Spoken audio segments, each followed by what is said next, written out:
Haha, ang galing.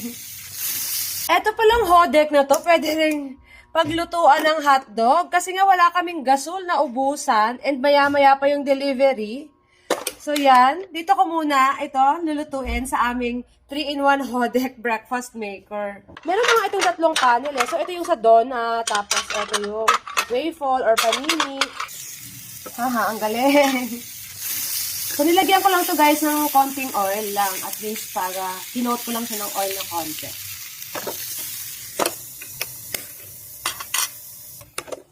Yan, luto na. Grilled hotdog dito sa aming 3-in-1 breakfast maker.